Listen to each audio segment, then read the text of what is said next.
Good morning. Thank you for being here and welcome to the special speaker series in commemoration of Women's History Month, Power Woman. This event is hosted by the Center for Diversity, Equity, and Inclusive Excellence at Azusa Pacific University. My name is Mika Cahyadi. I am the program coordinator at the Center for Diversity, Equity, and Inclusive Excellence. So we gathered this morning to hear from Dr. Deshonna Collier-Goubil regarding her new book, Power Woman. And she also going to moderate the conversation with our 4 panelists from various university and organization that going to share their experience of being a power woman. Power Woman is a curated, unique resources by and for Christian academic mothers. This collection of essays includes the voices of women of different backgrounds, academic disciplines, institutions, and stage of parenting and career. Together, contributors provide wisdom, encouragement, and solidarity for women who share a similar vocational journey. So to open our session today, please allow me to invite Dr. Richard Martinez, the Executive Director of CDEIE, to give a remark and lead us in prayer. Thank you, Mika. Thank you to everyone joining our esteemed panel this morning.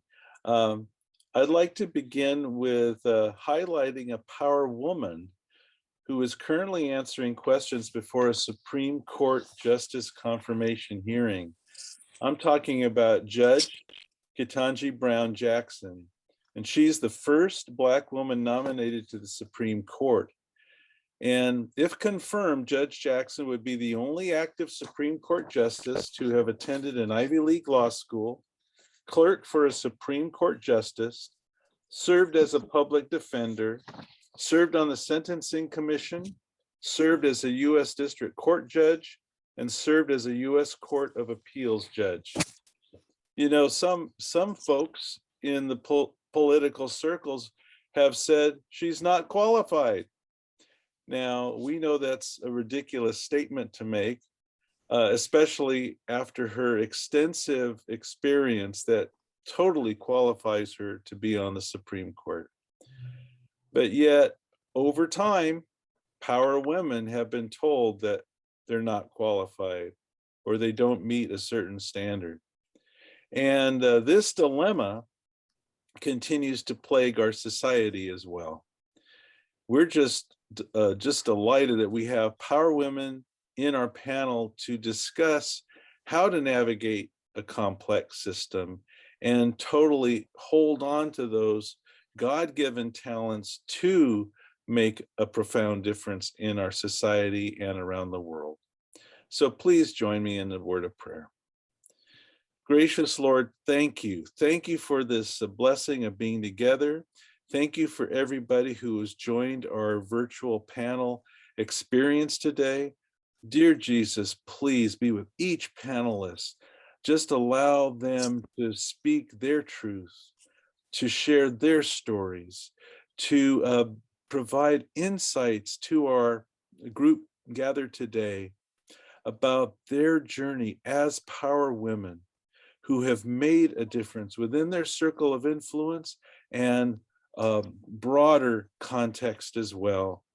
Be with each panelist, provide them with the confidence and discernment to know that you guide them and that you will open up their voices to sharing with us today. Gracious Lord, a special prayer protection around each person on this panel, as well as everyone gathered with us. And we're so thankful that we can hear from our panelists and that we have been led to be together at this moment in time. Be with us, guide us, and open our hearts and minds to their voices, and may we learn together. And we ask these things in your glorious name. Amen. Thank you, Dr. Martinez. So now I'm going to introduce our moderator and power woman author, Dr. Deshonna Collier-Goubil. She is the founding chair of the Department of Criminal Justice and now serves as interim dean in the School of Behavior and Applied Science here at Azusa Pacific University. So without further ado, please help me to welcome Dr. Deshonna Collier-Goubil to start our panel discussion. Thank you so much for that warm welcome. Thank you, Dr. Martinez and Mika, for putting this together and inviting us. An opportunity for me to hang out with my friends is what I'll say. You'll probably hear more about that as we go along. I am going to serve as our moderator today. I want to introduce our esteemed panelists, and then I will begin by providing a little bit of an overview about our book, Power Women, and how it came to be. So first we have Dr. Doretha O'Quinn, who is the president and CEO of Bridge Builder Consulting Group, providing curriculum design, leadership development, diversity, equity, and inclusion strategies to foster innovative change within organizational systems. She has served for over 30 years in higher education as provost, chief academic officer, chief diversity officer, and associate dean, faculty, and as a K through 12 principal. She is our queen mother, is what I like to refer to her. Don't you go around calling her that, though. That's my own name for her. So understand that. Dr. Doretha O'Quinn, thank you so much for joining us. Next, we have Dr. G. Sun. Dr. Sun is a cognitive scientist, researcher, and professor at Cal State LA. G is an expert in how people learn complex ideas, author of an interactive statistics textbook, coursecata.org, and works on large-scale educational improvement projects. She is also a co-founder of the Venn Diagram Forum, an InterVarsity faculty ministry exploring the intersection of being a follower of Jesus and an Asian American in our current socio-political context. She and her husband, Dave, are also longtime leaders of New Life Community Church. G has a Ph.D. in cognitive science and psychology from Indiana University. Welcome, Dr. Sun. Next, we have Dr. Stephanie Chan. Dr. Chan is chair and associate professor of sociology at Biola University.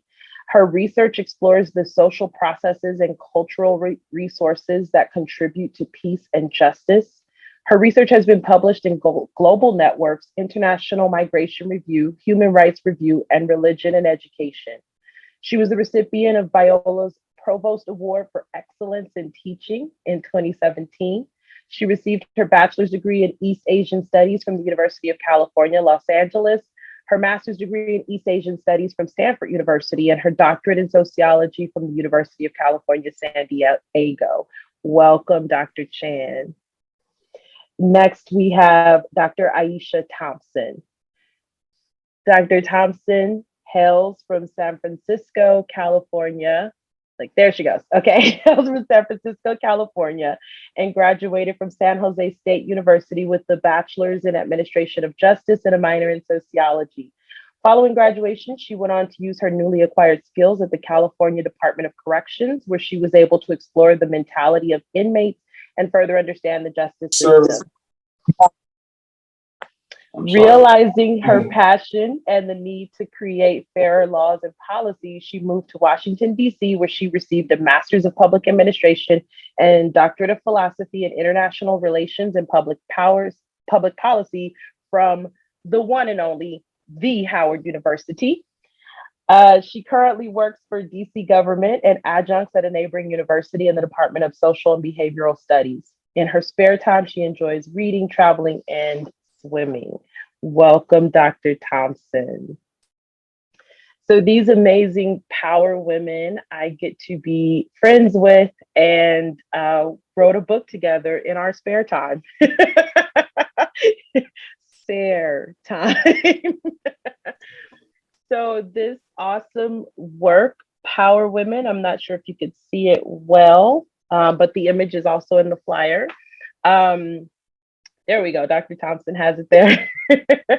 This amazing work won InterVarsity Press Academics Reader's Choice Award, and I believe that it is still on a 30% discount if you would like to purchase it from InterVarsity Press. So I'm going to talk just for a moment about how this book came to be. It honestly started from a group that Dr. O'Quinn began at Biola University when she was an administrator there. She sought to speak into the lives of women faculty moms to provide some structural resources to help them to publish so that we could all promote and go for tenure at the same rate. And Dr. O'Quinn was responding to a need to see more women faculty gain tenure at that university. So as an administrator, she put her money behind behind her thoughts related to equity, diversity, and inclusion. And she started a group of faculty moms. I was actually not in that group at the time because I was not a mom at the time.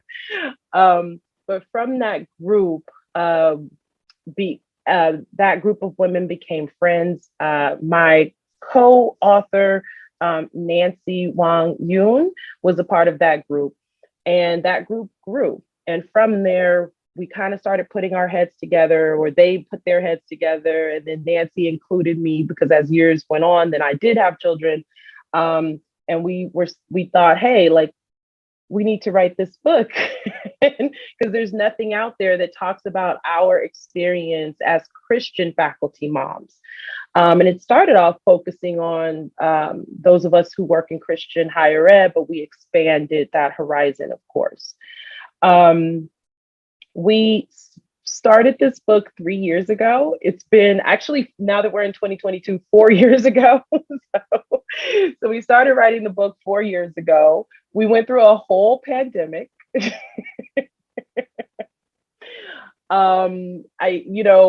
So much occurred that kind of stalled us out. As many of you at APU know, my husband passed away in 2019. And so that also slowed down our process a bit.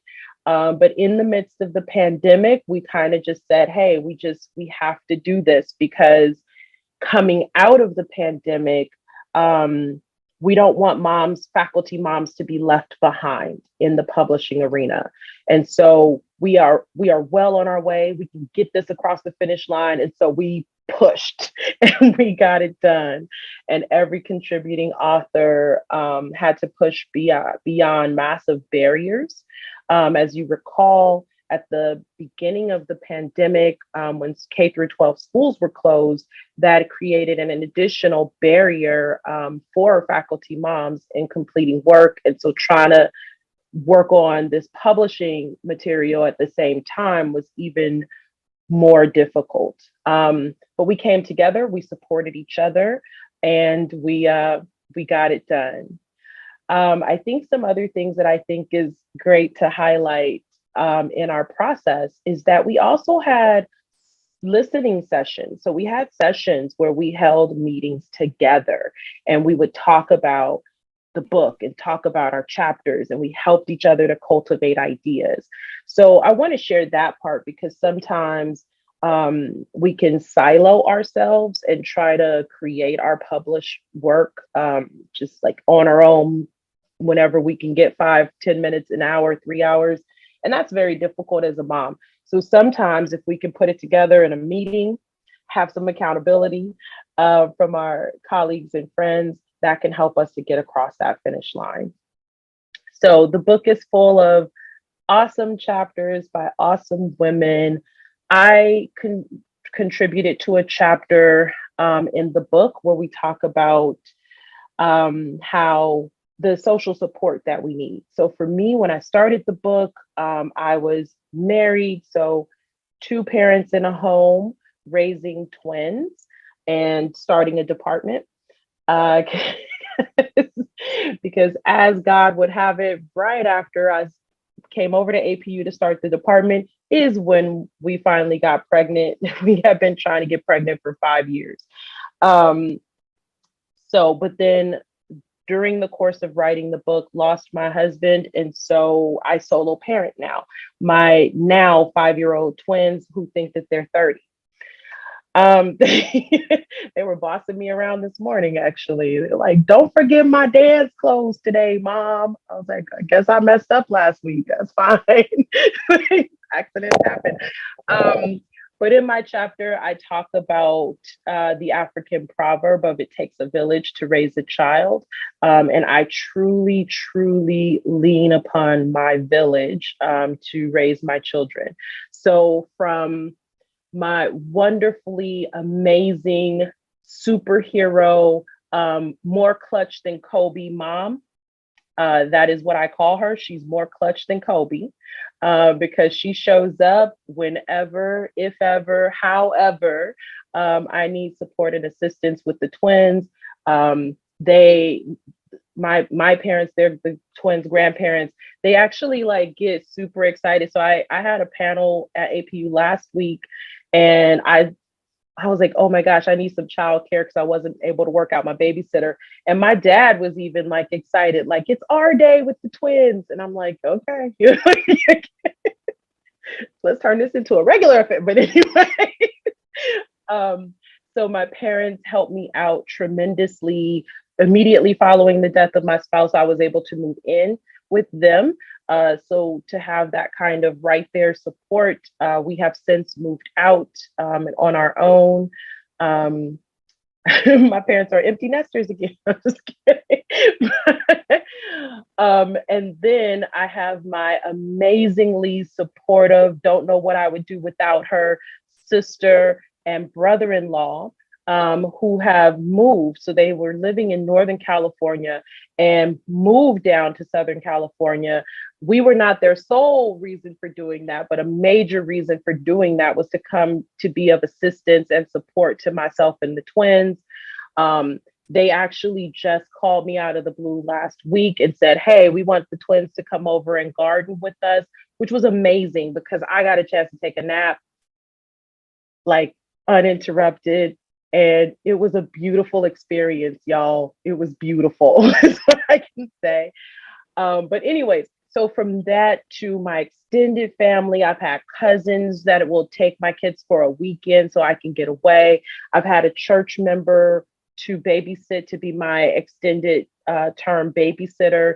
And now post-pandemic, her daughter is my regular babysitter now. So my kids are with someone that they've known.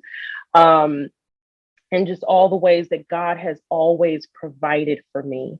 And so those scriptures in the Bible that talk about God taking care of the widow and the orphan and the unfortunate among us, I feel like in the last 3 years, I have had the pleasure, the blessing, the amazing experience to experience that firsthand, that God really cares for those who are downtrodden. And so I'm going to leave it there because I don't want to like start crying. So I'm not going to get all into the details of my chapters. So you'll have to read that on your own. And I also want to make sure that I save time for the other amazing panelists to share insights from their particular chapter. Before I get into the first one, I just want to say, so we have a little decorum here.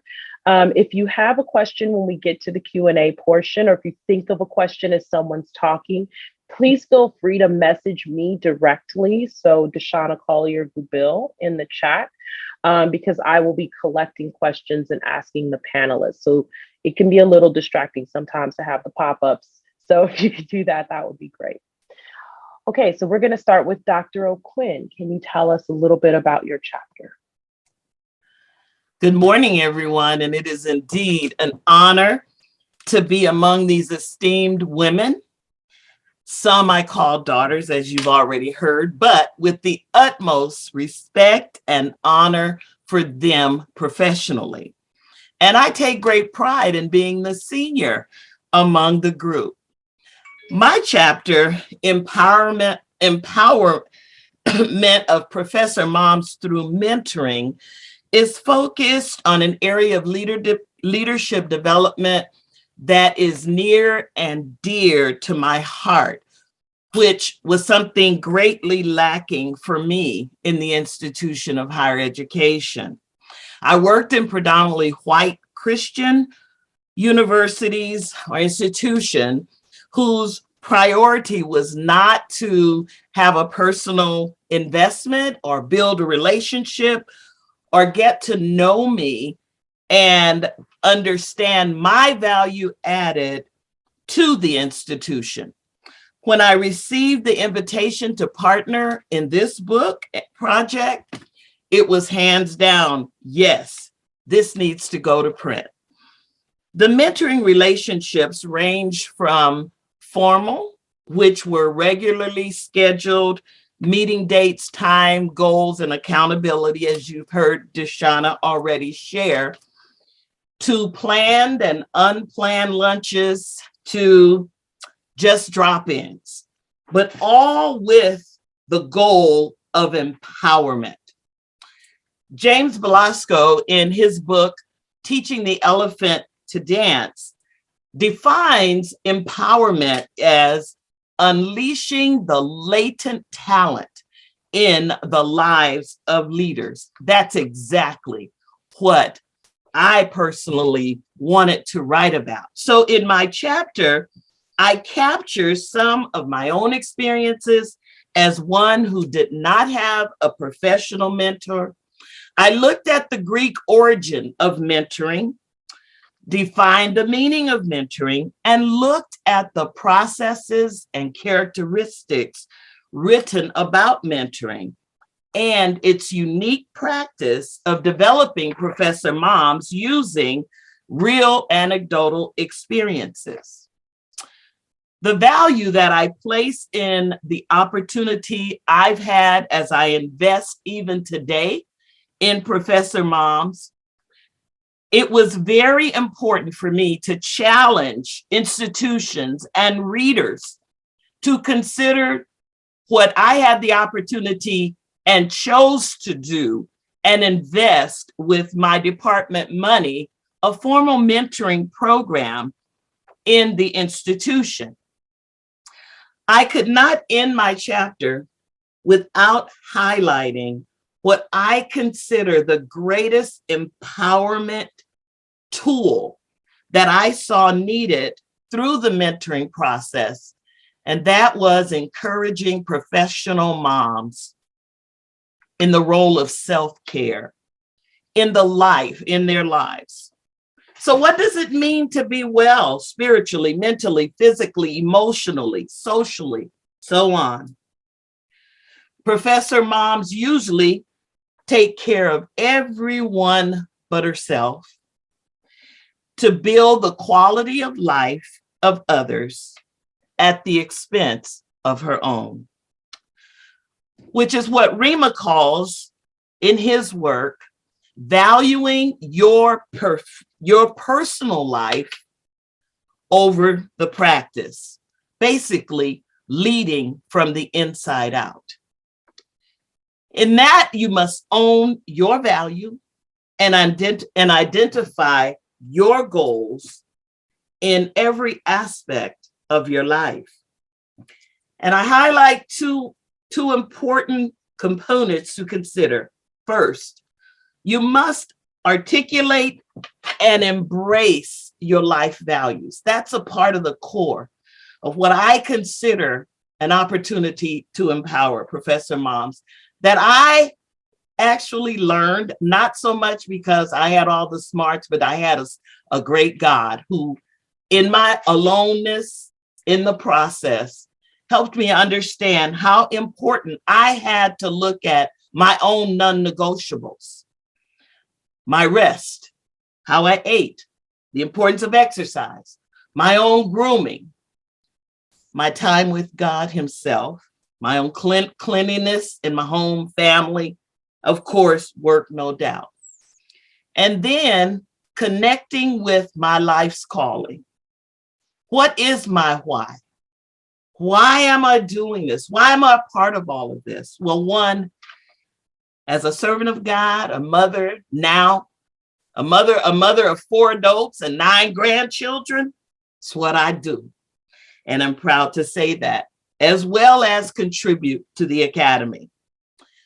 I close with this statement that empowering of professor moms through mentoring, it is an opportunity to unleash that latent talent that will not only advance the brilliance of women in leadership, but broaden the vision for a healthier institution from a rich and broader perspective. Thank you. All right. Thanks for kicking us off. I hope you all were taking notes because I was.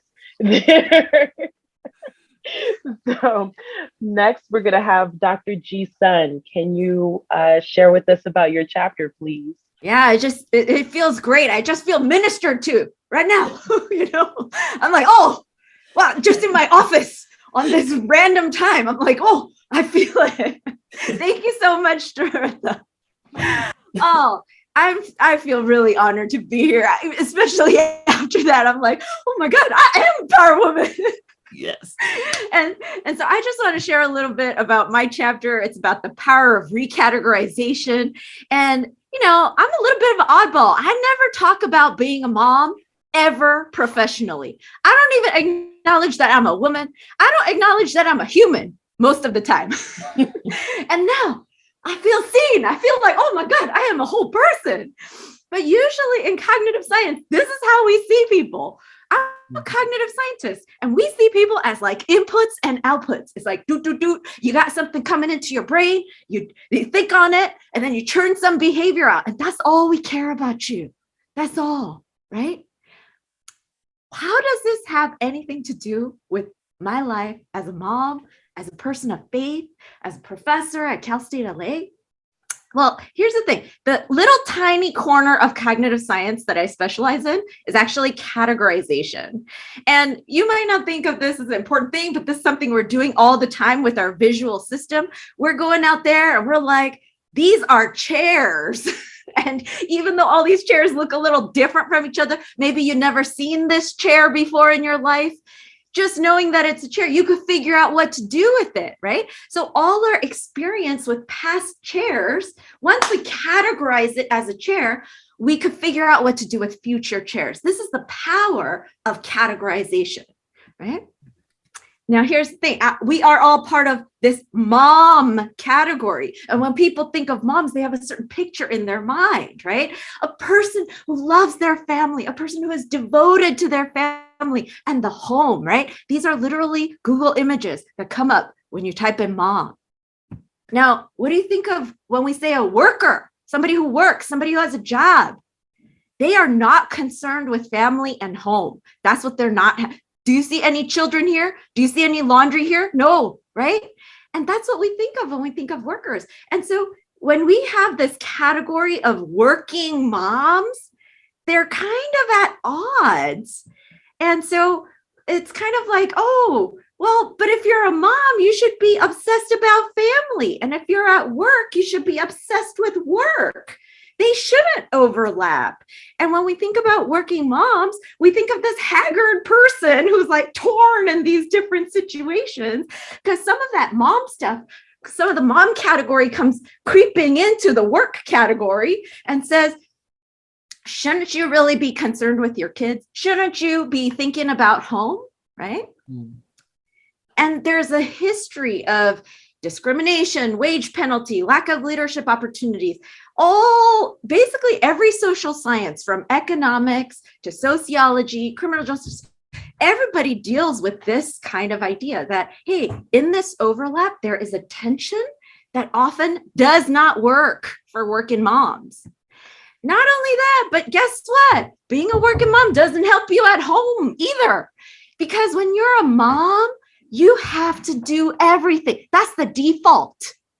There's no vacation from being a mom. When my kids are sick and take a sick day, that's not a vacation for me. That's like extra work day, right? So it's hard to do 100% of being a mom at the same time as being somebody who works.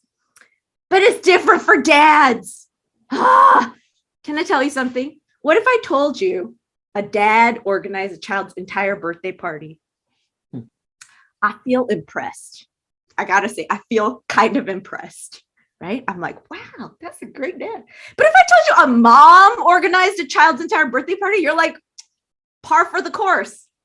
That's not special. Oh, you want a round of applause for being normal, right? So moms, what we do is we do more for less credit, both at work and at home. That's it. That's the life of a working mom. But let's bring this to Jesus, okay?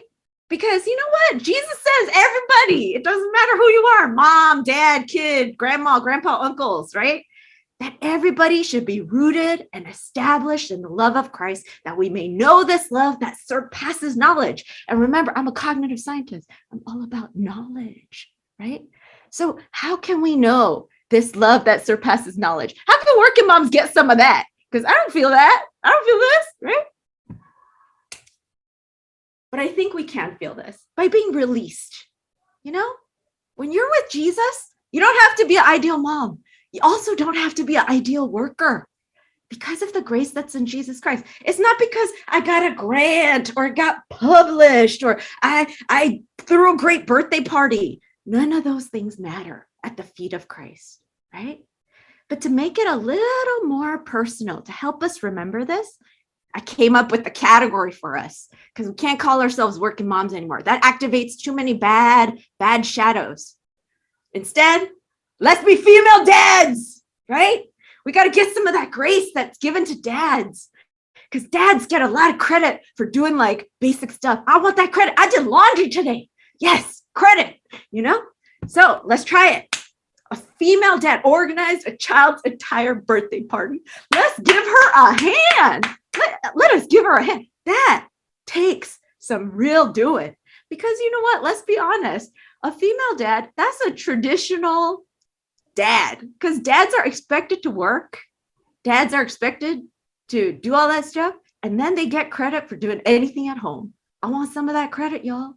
And maybe this female dad is a little bit of a joke, right? But maybe that doesn't work for you. But somehow, I really want all of us to give up that mom guilt for some female dad grace.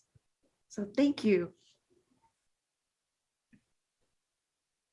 Yes, amazing. Thank you so much, G. I love it. Again, Power Women book on sale now, wherever you buy books. All right, next, let's hear from Dr. Stephanie Chan. Can you talk to us a little bit about your chapter? It's always hard to follow Dr. G's son. I've told her personally that she should become a stand-up comedian. And if you agree, clap your hands. Let's start her new career in addition to being a professor mom as well. Well, my chapter follows up well on G's because in my chapter, it's entitled The Synergy of Lullaby and Syllabi. And because the dominant narrative that we hear in the academy and in society is that of the distressed working mother, right? Those pictures that G showed perfectly illustrate that haggard, frazzled mom who has like a baby in one hand and her computer in another, who's struggling to juggle those things. But in my chapter, what I try to do is challenge that dominant narrative. And I do that by introducing a concept from two business professors, Greenhouse and Powell, who give us a term called work-life enrichment.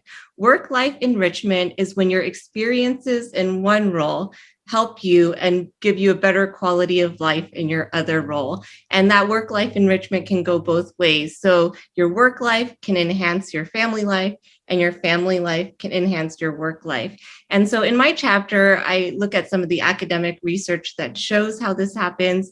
And I also reflect on my own experiences. I'm the daughter of a professor mother. And I think sometimes moms just need to hear they'll turn out okay. So I think I turned out okay from having a professor mother. And I'm going to tell you the ways in which I actually benefited from having a professor mother, but also I do it from the perspective, I write from the perspective of a professor mom myself. I have a 6 and a 9-year-old currently. And so the first thing I want to do is give you some questions to think about work-life conflict versus work-life balance. So Greenhouse and Powell, they have two measurements for these different areas of life. So work-life conflict would be things like, do you have to miss family activities due to work responsibilities? Does feeling emotionally drained from work prevent you from contributing to your family? Do the behaviors that make you a more effective parent make you a worse worker? So that's work-life conflict. But here's some questions that talk about work-life enrichment. Does your involvement in work help you to understand different viewpoints, which helps you to be a better family member? Does your work help you to feel personally fulfilled and thus help you to be a better family member? Does your family help you to acquire skills that make you a better worker? And so Greenhouse and Powell, they reviewed 19 studies that look at work-life conflict versus work-life balance, and they find, or work-life enrichment. And as on a whole, they show greater work-life enrichment in workers' lives than work-life conflict. And so what I want to give you are some examples of how I've seen this in my own life as well. So Greenhouse and Powell give five different categories in which work can enhance family life and in which family life can enhance work. These are in terms of skills and perspectives, psychological and physical resources, social capital resources, flexibility, and also material resources. So in my life, I'll tell you some examples of work enriching family. So I definitely have a lot of skills and perspectives from work that help with my family life. Probably the chief one is knowing how to research good information. As parents, we have to make so many decisions for our kids, like where should we send them to school? Like, should they do extracurricular activities? Like, what doctor do I need to see for this particular, thing, right? So our research skills as professor moms, I think, gives us a leg up to be able to understand how to read an academic article, how to look for the best information about something. As a kid, I always had the best science fair projects because my mom was a researcher. So we were learning how to ask questions, make hypotheses, create graphs. And, that was a big benefit to me as a kid. I had a student who told me after taking my intro to sociology class, Dr. Chan, I learned a lot of good lessons about how to raise my future kids in your class. And I'm like, I don't think I give any parenting lessons in class. But then I thought about it and I'm like, well, we talk about who ends up becoming a criminal and who doesn't, right? We talk about the things that affect a child's educational outcomes, right? We talk about how kids form an identity, right? And are socialized in a particular way. And so I'm like, hey, I actually do give parenting tips after all, I guess. But I also internalize those, right? In parenting my own kids. But also family can enhance our work lives as well. I think one thing that we're able to do as professor mothers is to be more relational teachers, to see our students as these whole human beings and not just a student sitting at a desk. One thing that we know from research is that mothers are actually more engaged workers than fathers and then non-mothers and non-parents as well. I think we bring that engagement we have in family life to the work sphere. We see that mothers are better at actually exhibiting transformational leadership skills. And supposedly the researchers said it's because we're busy developing those skills at home, right? From working out fights between our kids, right? From learning how to individualize different experiences, from learning how to, mediate conflict or be very patient in the face of very difficult circumstances, right? So there's a lot of leadership qualities that mothers actually bring in that enables them to, I would argue, be better leaders than their non-parent selves. So if you even think about it, I look back to my pre-parent self and I ask myself, was I a better professor? Was I a better leader as my pre-parent self or as my post-parent self? And I think most of us might say, oh, our post-parent self, right, who learned all of these different skills, the kinds of things that I just named. One great example is Ruth Bader Ginsburg. Ruth Bader Ginsburg had her baby while she was in law school. And she says this, she says, my success in law school, I have no doubt, was in large measure because of baby Jane. And one of the reasons she says that is she says that law school was so difficult but being able to disconnect from law school and being able to spend time with her family gave her the boundaries and also the psychological resources that helped her to be a better law student. And then also being a law student, I would argue, probably helped her to be in her parental life as well. So those are just a few examples in my chapter. I give lots of different examples of how work and family life can enrich one another. And the final thing I talk about in my chapter is where faith comes into all this. So surprisingly, conservative Protestant women are some of the are the ones who experience the least amount of work-family conflict. And this is kind of a puzzle academically. It's like, why do conservative Protestant women actually experience less work-life conflict than others? And what they speculate is it's because faith provides this backbone and gives us a sense of proportion, right? People who are able to value both work and family equally actually experience less conflict than those who value one more than the other. And I think what faith enables us to do is see the value of both, right? I'm called to work as unto the Lord, right? I'm called to use my gifts that he's given me, but I'm also called to be a great parent, right? And that's part of my calling as well, and it's sacred. And if we can hold both of these as sacred callings, and yet see that our ultimate calling is to God, and that's what's of supreme importance, that actually enables us to experience this work-life enrichment that I'm talking about. So I hope the chapter brings encouragement to all the working parents, not just working moms, but working parents out there, because there can be this beautiful synergy of these different spheres of our lives. And I do believe that God calls us to be full integrated human beings, to not have to like split off chunks of who we are, but to fully realize our potential in all aspects in which God has gifted us, both in the family sphere and in the work sphere as well. Thank you so much, Dr. Chan. And I will say I was personally so encouraged after reading her chapter. I remember thinking, that's why I did all this research into what school my 2-year-old should go to when everyone else was like, they're 2. But I will tell you, Dr. Chan, that the twins have yet to believe that I am a transformational leader. So they still have me working very hard to improve my skill set. So thank you for that reframing. All right. So last but certainly not least, Dr. Aisha Thompson, can you please provide us some insight into your chapter? Yeah, thank you again for the opportunity to be here, and good morning for you all. Good afternoon. I'm on the East Coast. But I think that this panel so far has just reinvigorated me. Right. Deshonna started us off with talking about it takes a village, and it really, really does. No matter if you have one child or you have multiple children, or if you're a caregiver, right? Because let's be honest, when you're caregiving, no matter how old the individual is, it is like you're raising another child in some capacity.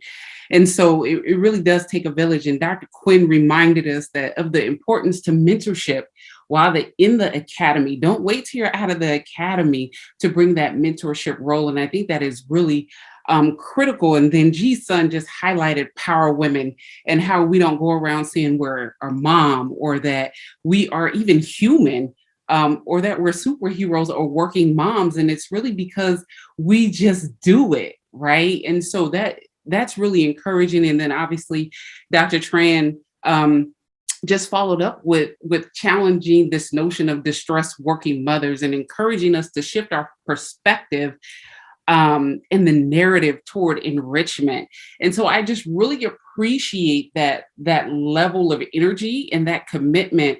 My chapter in the book shifts that narrative, as Dr. Chan just said, because I'm an adjunct professor. And so I got a phone call from a chair of a department. She said, I need you to come over and work over here. I heard you doing some good work at your other institution. And I said, oh, I got a good job though. I don't want to leave my job. And so she said, well, you don't have to leave. I just need you to come over here an adjunct for us. I need our students to see young women in the field. I need young women of color in the academy, and that it actually does exist. And so we had a conversation about, when is the first time you had a teacher of color? And we began that discussion and dialogue. When we asked that question, I personally did not encounter that until I was in high school. And for other individuals in the conversation, they didn't encounter that until they were collegiates. And so as a result of that, I believed in, and we talk about this notion of God's grace and God's will for your life. And who would have thought that I would be in the academy? I didn't even know why I was getting a PhD. My mentor was like, no, you're going to get a PhD. I was like, no, I'm good. But he's like, no, you're going to get a PhD. And so sometimes God just really propels us and moves us to be a vessel so that we can be a light to other individuals. And I will tell you that going into the academy, I did not have children like Deshonna when I got into the academy. But I was pregnant when I got there, and my department chair really became a mentor to me and really said, listen, we're going to make sure that your students are taken care of. And I really felt pressure in that moment, because school started in January. Spring semester started in January. My daughter was born in February. So literally 2 weeks before midterms. And so I really felt guilty in a sense. Am I leaving my students? Are they going to get another professor? What's going to happen to their grades? I didn't want them to feel bad in any capacity. I wanted them to know that I was there for them and that I was keeping my word, and I was here to teach curriculum. I was also in a department that only had 2 full-time faculty members. And so here's this department chair that brought me in. I felt like she was counting on me. I felt like I couldn't leave for the rest of the semester. But I also knew that I was adjunct. I was contingent faculty. And I also felt like, ooh, if I leave, will I get an opportunity to come back in the summer or in the fall, because I'm not full-time faculty and I don't get benefits in this adjunct role. And so a lot of questions began to permeate around me. And so what did I do after I had my daughter? 2 weeks later, I was back in the classroom.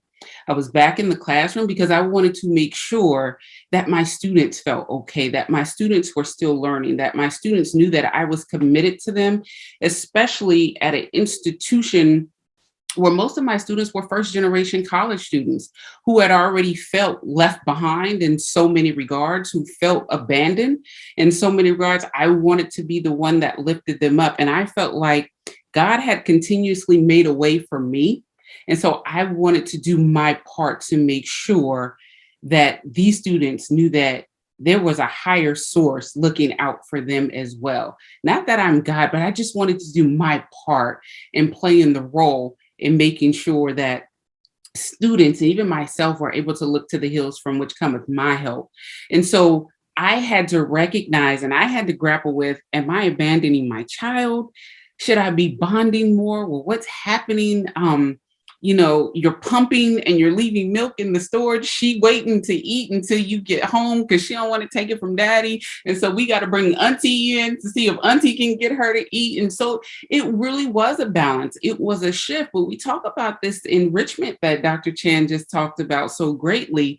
How do you really shift this narrative and this perspective to be able to balance being a professor mom, but also making sure you are fulfilling your role or your obligation and what God has called you to do, to make sure that you're there for people, especially your students in the academy, or for those who are mentoring you through the academy, especially when you're at an institution where not a lot of individuals look like you.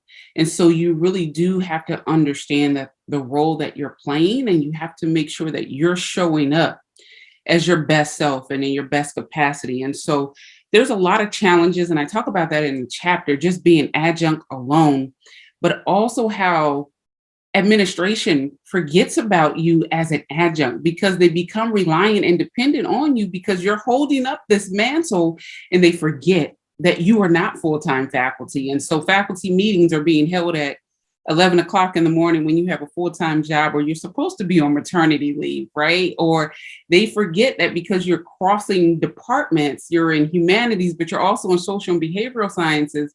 They both have mandatory trainings at the same time. And you're saying, well, which one am I supposed to be in? And then you get a phone call saying you didn't show up. I can't give you credit for that. And you have to remind them because I was in the other one. So, but you told me to be here. And so I do provide a couple of recommendations at the end of my chapter, which is just for administrators to remember that your adjunct faculty really does want to be there. We're coming to bring our best, but you have to remember that we are working professors. We are working moms. Sometimes we have more than one job, but we're committed to the work. But also, if you're running a meeting at 11 in the morning, can you also just play it back for us at 3:30 or 5:30 in the evening? And don't forget to sometimes invite us to the division meetings. It'd be nice to know who my colleagues are so that I can ask, well, what's on your syllabus, or what book are you using, or are you using an ebook? It'd be nice for us just to be able to engage and to think differently. And I think the pandemic has allowed us to have a minor shift in that, being able to show up virtually. But I think it's still really incumbent on the administrative team and department chairs to remember who is showing up for them in these respective roles. You have your full-time faculty. You don't want to burn out your full-time faculty. You don't want them to retire early, but also remember how you're leaning on adjunct faculty in the process, especially if they're also parents. And so get the book if you have not gotten the book. And I'm excited and elated to have been able to partner with these wonderful ladies that you just heard from. Thank you so much for your time. All right. And Dr. Thompson's chapter just really helps to keep as a reminder for us the experience of our adjunct faculty who contribute so greatly to our programs and the development of our students, but also have full-time jobs, full-time family life, right, going on all at the same time. So, all right, thank you so much. Do you see, I got to write with these wonderful women. I am so excited about that. We have had a couple of questions to come in from the audience. So again, I just want to remind the audience, if you have a question, feel free to PM me directly in the chat. So directly to me rather than to everyone. And I will be asking the different questions, sometimes try to synthesize if we need to. So this one is for folks who have multiple children, so at least two. We have someone who's in the process of praying and thinking about having a second child, but they feel very conflicted because they had a difficult high-risk pregnancy. They also have the desire to focus more on getting a promotion in upcoming years. So what is some advice about how to navigate this decision-making process? And is having two children significantly harder than having one? So maybe if we can, she is laughing.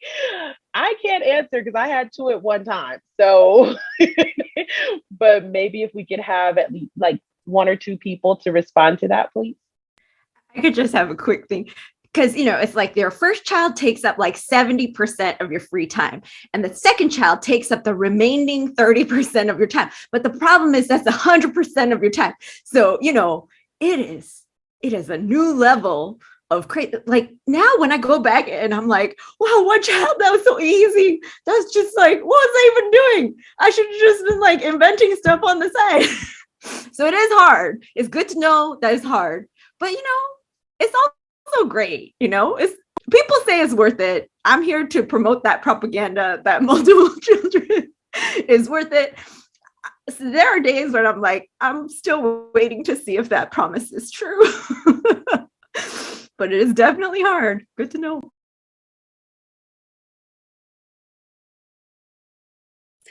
I will say that I'm in reverse. My first child is very mild, very tempered, which bamboozled me until the second child, who takes up much more time. But the balance is they assist with each other. So my first child was excited to help with the second child. And again, going back to that village, making sure you have a support system. And I think that you can balance this notion of promotion.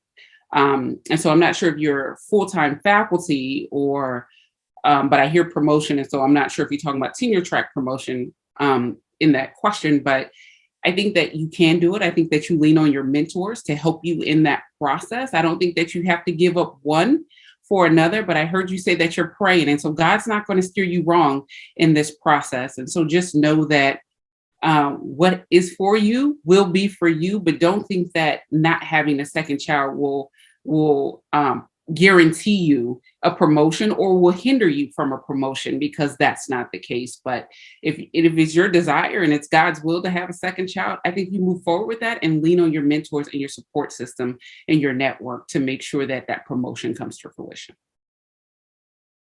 Awesome. Excellent advice. Thank you. So I've had two questions come in that are kind of similar, so I'm going to kind of combine them a little bit. So this question is, how do you handle judgments from family and friends who don't think you spend enough time with your children because you're a full-time working professional?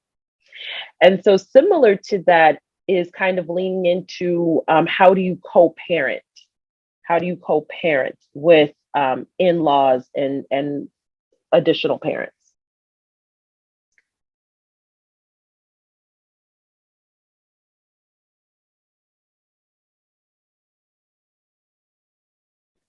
Okay, I'll tackle one. I guess I'll try to tackle a little bit of both questions. But for the first one, just ignore those people. No, I think what does it mean to be a quality parent? I think and what does it mean to also be a reasonable parent? And I'm a perfectionist myself. And I think one of the things that I've had to really tell myself through just being a parent and being a worker is, what can I reasonably expect from myself, both as a parent and as a worker? And my husband is the one, speaking of co-parents, my husband is the one who always poses that question for me. Because we could give 200%, 300% to everything that we do, but we have to recognize there's limits and constraints, right? And so, what does it look like for me to be a reasonable professor, to do a good job, right? But I'm not going to be a perfect professor. What does it look like for me to be a reasonable parent? I'm not going to be like the perfect parent. And maybe if I have the second child, I'll be even less of a perfect parent to the single solo child. But I don't think that we should expect perfection from ourselves or from anybody, right? And that we have to ask ourselves what is reasonable. If you want some academic studies to, oftentimes there's a lot of expectation that, when you're the mother of very young ones, then you need to be at home with them or else you're not a good mother. And it's always measured as time. But what studies have shown is that quality time is what makes a difference. So in the time that you do have with them, are you focused on them? Are you, paying attention to them and not letting yourself get distracted? And also, I think it's good to set boundaries. My mom was so good at this when she was parenting us.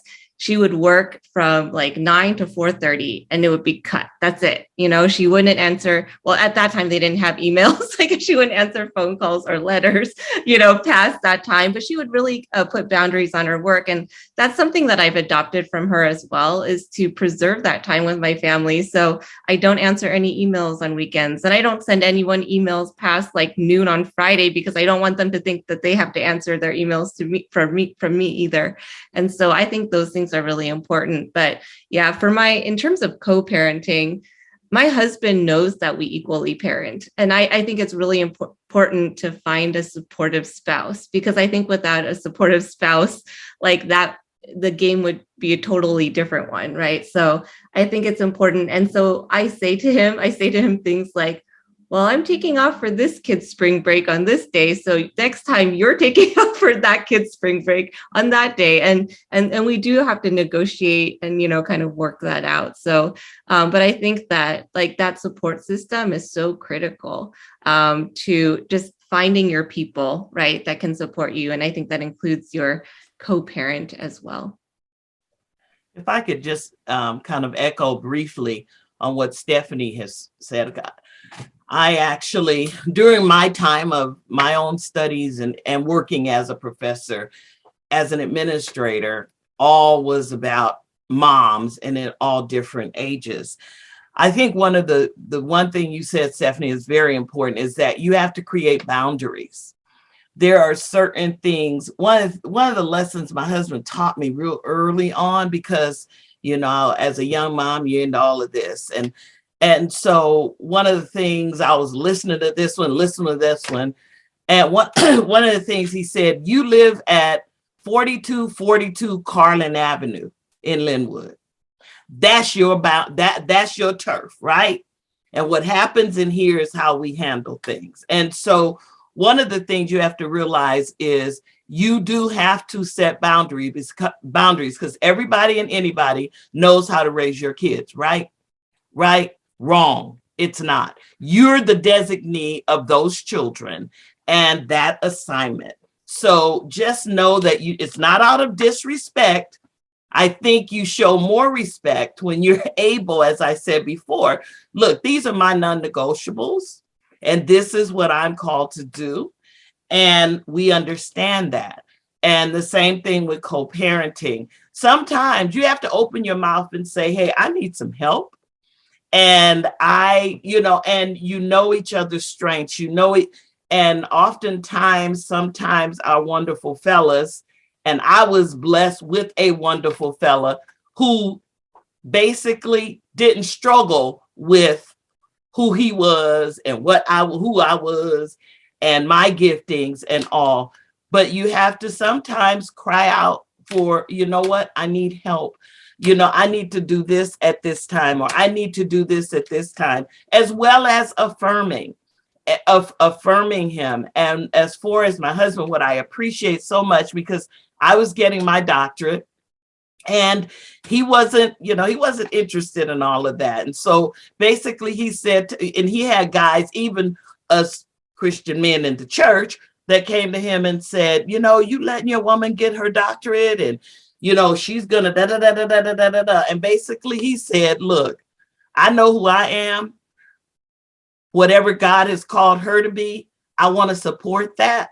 I don't struggle with that, because what she does, I do. What she gets, I get. What I get, she gets. At the end of the day, we have to learn how to celebrate one another. And when you're able, and the same way with him, I was able to support him as he coached and he traveled and all of that. You have to learn how to work within the sphere of your home and your situation. And so oftentimes you might, you're arrogant. Yeah, I got to cover my turf, right? I'm not going to apologize for it, because I will be accountable for that before God. And who do I really want to be concerned about standing before? You or God. And if it's all right with him, then you know what? Get in line. If you've got something to say, get in line. And, I just kind of take my senior status in saying that. And you might say, but I'm so young and I could never do that. If you don't do it now, you'll be doing what they say later. And your children will be wondering, who's mom? Whose role is whom? So you have to take responsibility for what God's assignment is on your life, and do that with excellence. Amen. Thank you, ladies. Excellent advice. So I'm going to shift it a little bit and talk about, there's been a whole pandemic. So like we talked about, we wrote these chapters 3 or 4 years ago at this point. And so life has like completely changed, probably for many of us. Are there any updates or new insights that you'd like to offer related to your chapter in a post-pandemic world for faculty moms?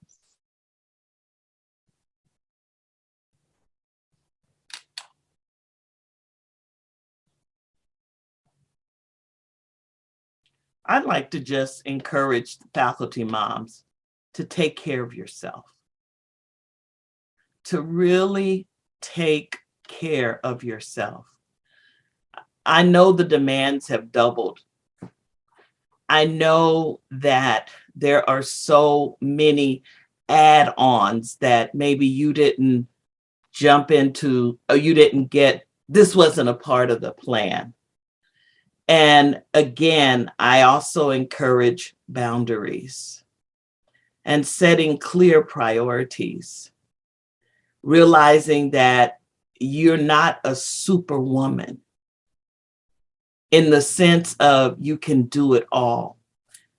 I think one of the greatest words that I continue to have to learn for myself is no. I have to learn how to say that with confidence. And so I think it's important that you know your boundaries and be able to say no. Keep pressing ahead on what your desires and your goals are, but don't allow yourself to overdo it. This pandemic has brought exceptional pressures. And I work now with students who, for Arkansas State, of students who are getting their doctorates. Some of them are in the university even, and others are in education. And it's tough. And one of the things I continue to see from time to time are meltdowns. And I have to just say, okay, this has to take a back seat, or you have to know how to say no. So that would be something I'd say post-pandemic, setting your priorities and knowing you cannot do it all, and learning that 2-letter word, no. Yeah, thank you for that. I think that I was laughing because yesterday I said, "Oh, I finally said no." It happened yesterday, like for the first time. I said no. But thank you for that. But I will also add to that and say, just remember that everything you're thinking and feeling, someone else is too, to include your students. And I think that, especially with the millennials sitting in our classrooms, we come to this notion that they are all things technology. And if the pandemic has shown anything, they are not all things technology. They need support. They need assistance. They have housing issues. They're caretakers. When I was a collegiate, obviously cancer and these terminal diseases were in the world, but I wasn't made to be the caretaker. There are so many things that our students are going through sitting in the classroom. And so one of the things I would say from the pandemic is just remember, while you're giving yourself grace, make sure that you're also giving students grace, and just be mindful that you don't have to be on all the time, because they're struggling right along with you. You know, when your internet is going out, their internet is going out too, right? They're trying to log in from their phone too. So I think also just to remember that it's okay to give yourself that grace. You're not alone in this. We're all coming through this together. Excellent. Thank you so much. So we have some faculty moms in the audience, and writing is always challenging, let's say, right? Would you mind sharing some of the barriers that you experienced in writing this chapter, or some other work that you worked on, and what advice do you have for overcoming those barriers? Maybe if we could have 2 people to respond, 2 or 3.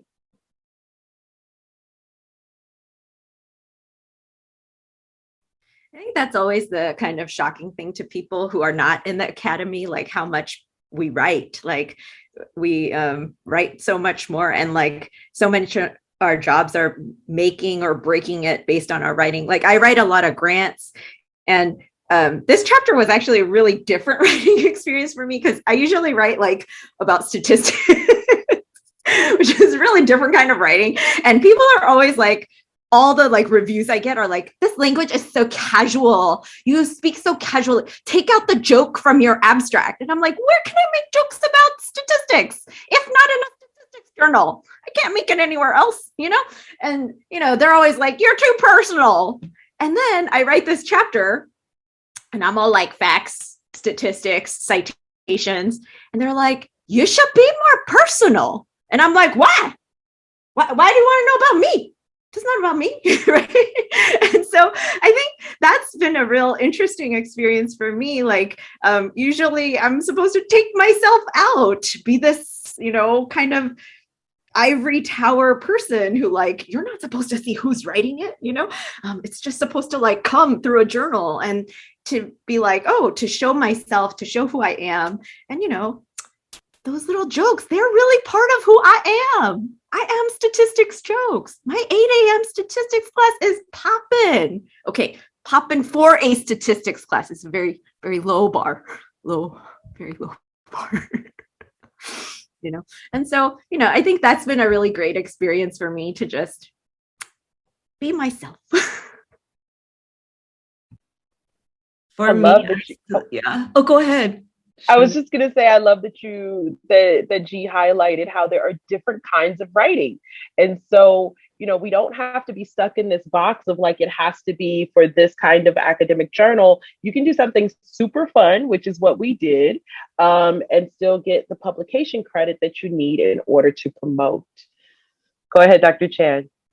I was just going to say, I'm still trying to figure this out. I think it's a nut we're trying to crack every day. And I've tried to get advice on this very question. And the advice I've always gotten is, make sure you develop a writing discipline and write every day. But I have failed miserably at that. So let me tell you what's worked for me is that I'm very much a seasonal writer, and summer is usually my big writing season. So I just know, and I tell myself, summer's going to be it. We all have different writing kind of styles and capacities. And for me, I need long periods of dedicated time. So my kids are in summer camp for part of the summer because I need that space to actually do the writing. Because I find, I don't know, we have a 4-4 teaching load where we're at. And right now I'm also the chair, and I'm like, writing is not happening, just to be honest. So I know that there's certain weeks, there might be like, oh, we have a certain like spring break or missions conference, or all those breaks for the students are writing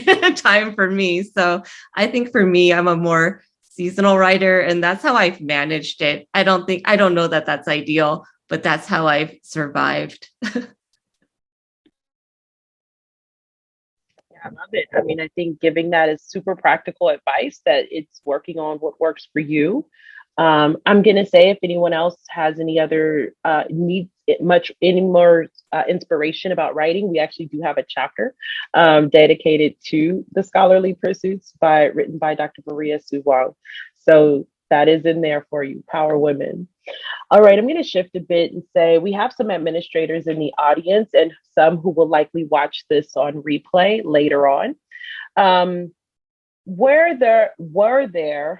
Are there ways that your university has supported you, or how your university could have supported you, that contributes to your success? So we're not going to throw anyone under the bus, but if you have some general thoughts about a friend who works at another university very similar in size and scope to your university. But we mainly just want to make sure administrators are able to hear some ideas of what might work well.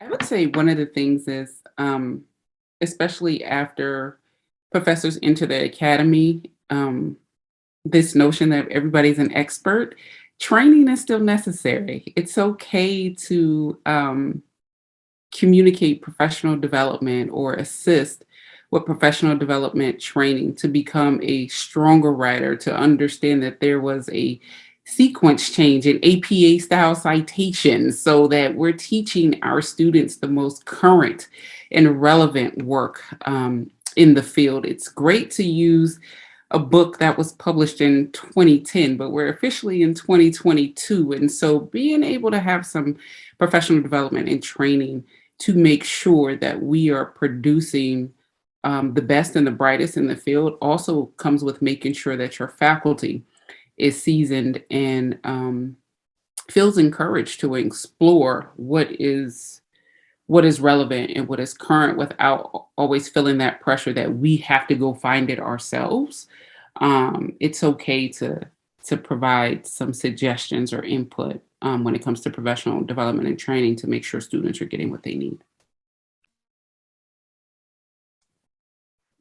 I think one of the experiences that I had when I was at, I took an administrative position at Point Loma and then did a modification of this at Biola.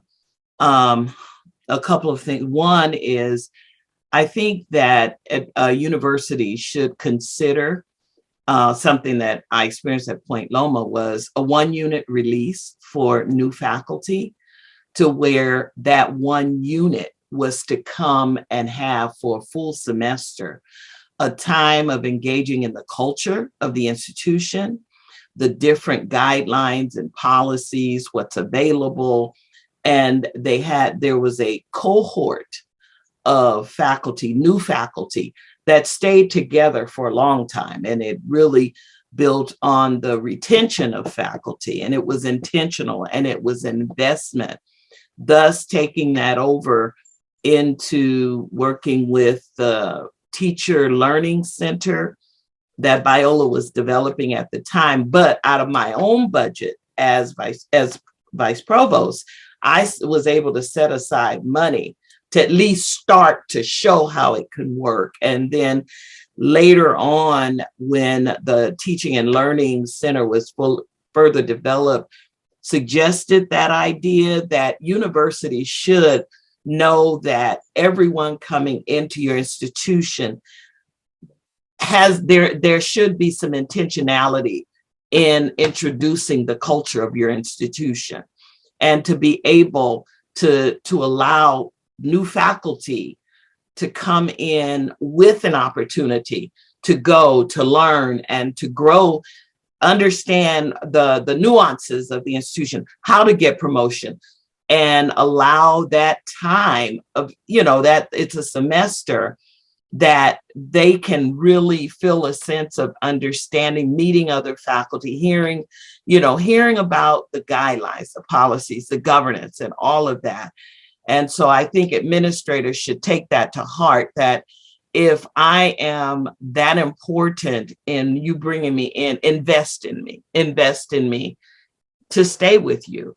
And so I think that considering that, especially for new faculty, and then being intentional for, being a mom myself, but having no support in the sense of at the institution, you come in and you just juggle. You juggle. It don't matter. We don't want to, if you drop something, that's fine. I couldn't allow myself, knowing some resources that I had, that I couldn't give to someone else, to someone who might be and were experiencing what I was experiencing, had experienced. So I would recommend considering a 1-unit load release and allow that time to be intentional about developing. That says a lot. Some really practical. Go ahead. Some practical policies that have really helped the professor moms at my university. One was the lack of a tenure clock. So we didn't have a clock that we had to apply for tenure. Now we do. But when I entered, we didn't. And I actually shared that policy with one of my former professors from grad school. And he said, what a humane policy, right? Because parents' biological clocks are ticking, right? Like during the time where they're supposed to be applying for tenure. So even like not having the pressure of the tenure clock, that one policy alone was super helpful. A second policy is that a lot of parents at our university take advantage of being a 75% time contract. And that gives us a little course release to just, when we have those times in our seasons of life where we need to spend more time with our family, whether that's caregiving for someone who's older or for someone who's younger, that flexibility of being on a 75% versus a 100% contract was helpful. And then lastly, I think one of the biggest things parents struggle with is scheduling. So as much flexibility as the department administrator, chair, dean can offer in terms of the flexibility of, faculty schedules who are parents, and just recognizing that that's probably the hardest thing for the parent to manage on a day-to-day basis. I would say flexibility and allowing parents to schedule classes at times that work for their home life as well. And I'll just chime in real quick just to say, even though we're all like professor and moms, I really value that each of us has kind of a different take on the structure of the university that we're in. Like, at least in our university, we have people who are like really into teaching. We have people who are more into governance and, being an administrator. And I'm more into research. Like, I live kind of a R1 life, but at a Cal State, which is a very teaching-centered institution. And I think one thing that's been really helpful is my department kind of understood that different people, even though they all have the same title, professor, they have different things that they're trying to accomplish with their work. Some people are trying to write, some people are trying to make policy changes, some people are trying to do different things. And so it's not just about parents, it's just about knowing that even in academia, there's a lot of different ways to like make your academic dreams come true. Excellent advice. Thank you all so much. This will be our final question, and maybe we can just give our quick responses because this will be our ending question. One of the standout things about Power Women book is that it is predominantly authored by women of color and not titled as a leadership book for women of color, right? which can be great. Those can be great books as well. But I want to ask, what encouragement do you have for other women of color in existing in these spaces?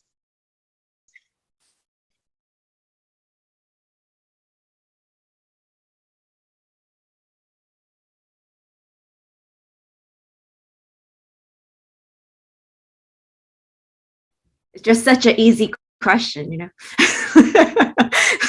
just so quick. But I will say my experience in cognitive science, I was in a very computational program. It was 100% white men, 100%. Like my whole lab was white men. Like the way they picked me up from the airport, I was like, oh, how will you know who I am? And they're like, don't worry, we'll know who you are. It's fine. Just get off the plane. We'll know which one you are. And I was like, all right. And then I got to Indiana and I was like, oh, I get it. It's real white out here. And I think for me, it's always been like, I'm trying to be 100% me. But I know that sometimes they're like, man, Asian women statistics professors are crazy, y'all. And I'm like, yes, I speak for everyone, And so I know that there's that pressure, and it's like, I can't look stupid here, or else they'll think everybody's like me and I'm weird, but we're all a little weird, And so it's always that tension between like, do I represent everybody?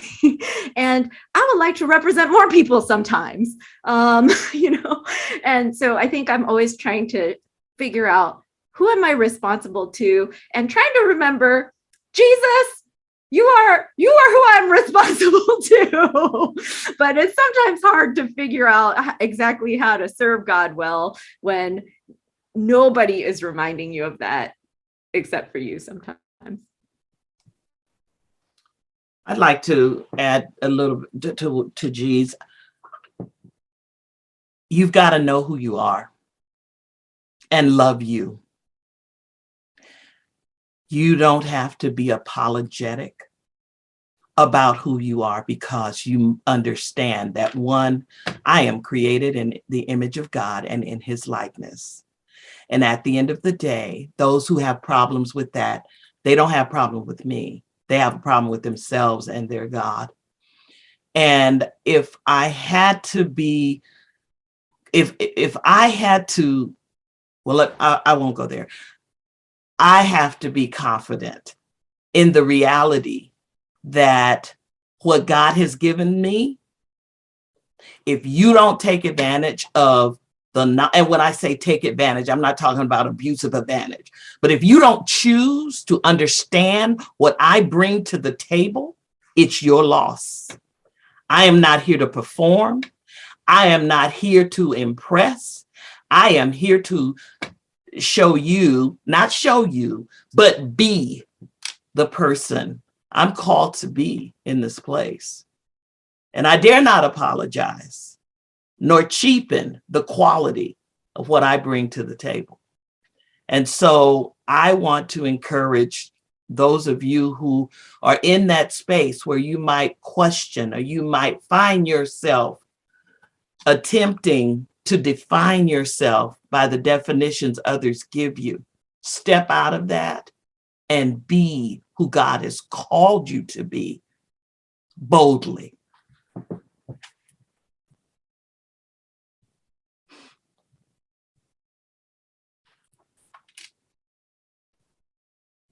Amen. All right. Like I told you, don't y'all go around calling her Queen Mother. That's my name.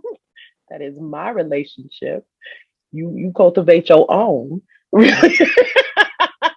She is very friendly and very loving, but stay out of my lane is all I'm going to say.